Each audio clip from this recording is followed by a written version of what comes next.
Salam olahraga, pemirsa. Selamat pagi hari ini. Semoga Anda mendapatkan kesehatan yang cukup berlimpah dari Tuhan Yang Maha Esa. Kembali bersama saya, Jello Custen, seorang musisi yang akan membahas seputar sepak bola Indonesia dan juga luar negeri. Kali ini kita akan membahas timnas U23 Indonesia yang nanti malam akan bertanding melawan Malaysia. Sudah lama kita tidak bermain dengan timnas Malaysia.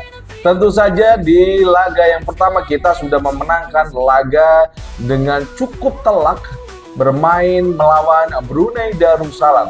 Kemudian kita melawan Filipina cukup tipis skor yang kita menangkan, tapi kita menguasai jalannya pertandingan. Dan bagaimana nanti malam timnas Indonesia yang akan menjamu timnas Malaysia? Tentu saja harapan kita sudah 6 poin. Untuk lolos ke fase berikutnya tentu saja kita imbang saja dengan Malaysia, itu sudah cukup untuk meloloskan timnas Indonesia. Dan ini tentu menjadi PR bagi Gerald van den Berg. Pelatih berusia 61 tahun ini tentu saja sudah membuktikan kemampuannya dalam meracik timnas Indonesia.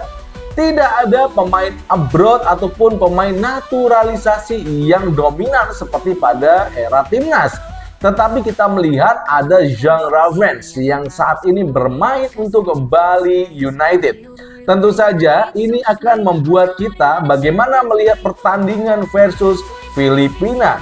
Pergerakan pemain-pemain tengah begitu bagus dalam mereka melakukan umpan-umpan ataupun passing-passing antar pemain tengah. Kemudian serangan pun dibangun dari tengah.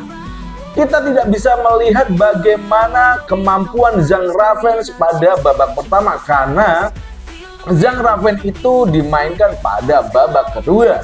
Tentu saja pada laga nanti lawan Malaysia, apakah Jean Ravens ini dipasang sejak awal babak pertama ataukah dia hanya nanti diberikan untuk masuk di babak kedua?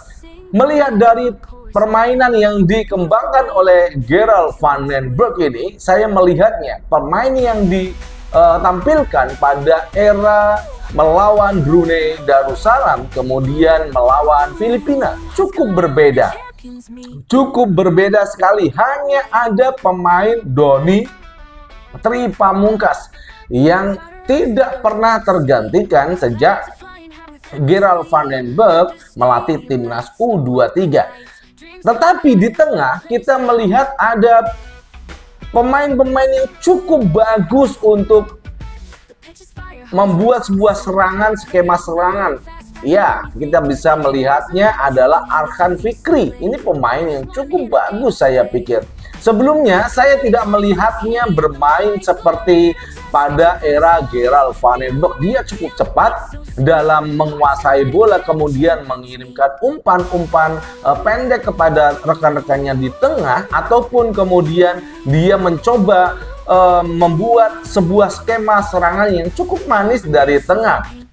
Ini belum pernah kita dapatkan ketika Arhan Fikri sebelum dilatih oleh Gerald van den Berg. Pemain ini cukup bingung ketika melihat posisi pemain-pemain depan ataupun tengah yang bermain bersamanya. Tetapi ketika dia dilatih oleh Gerald van den Berg, pemain ini cukup bagus dalam posisinya sebagai seorang playmaker di tengah. Dia bisa membagi bola.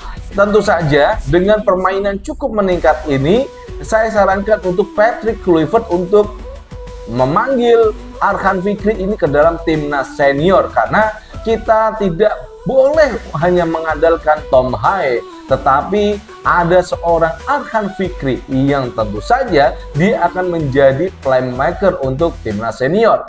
Dan tentu saja tidak hanya Arhan Fikri di sini. Kita melihat ada Tony Firmansyah ketika bermain melawan Filipina, cukup luar biasa permainan yang disajikan oleh pemain ini.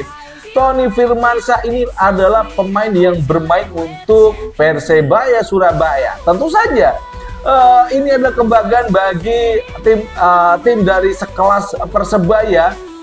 Pemain mudanya masuk ke jajaran timnas U23. Ini pemain cukup mobile, cukup kuat, determinasinya dari menit pertama hingga menit terakhir cukup teruji ketika kita melihat pertandingan dalam Indonesia U23 melawan Filipina. Dan ada satu lagi, ini ya, akan saya sebutkan pemain-pemain kunci yang nanti mungkin akan dimainkan oleh Gerald Van den Berg. Adalah Robby Darwish, ya, pemain Persib yang cukup bagus dalam kemarin 2 laga, walaupun ada beberapa kesalahan yang dia tampilkan pada saat melawan Brunei Darussalam, tapi dia cukup membayar kesalahan itu ketika dia dimainkan saat melawan Filipina. Pemain ini cukup bagus, dia bisa beroperasi dari kanan ke kiri, kadang menjadi gelandang, kadang juga turun ke belakang. Ini powernya keren. Pemain sekelas Robby Darwish ini, saya cukup memberikan apresiasi kepada pemain yang satu ini. Dan yang terakhir adalah pemain yang mungkin tidak bisa ditinggalkan begitu saja oleh Gerald Van den Berg, adalah Raihan Hanan. Oh, kita berikan tepuk tangan yang meriah untuk Raihan Hanan. Pemain asal Persija ini cukup membuktikan bahwa dia layak untuk dipanggil ke timnas U23. Dan pemain-pemain yang saya sebutkan ini merupakan salah satu pemain kunci, ya, pemain kunci baik itu di tengah, di belakang, dan juga di sayap. Karena tentu saja Gerald Van den Berg, ketika kita melihat pertandingan lawan Brunei Darussalam, pemainnya berbeda.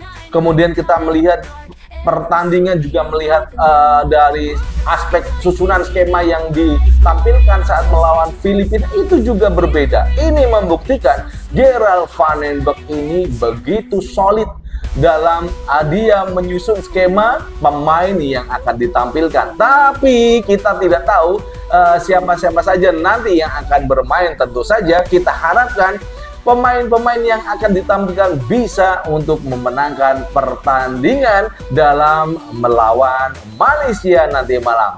Demikian tadi informasi sepak bola U23 yang nanti malam akan bertanding melawan Malaysia. Kita akan berjumpa kembali dalam suasana yang penuh sepak bola, dan saya harus mengucapkan salam olahraga.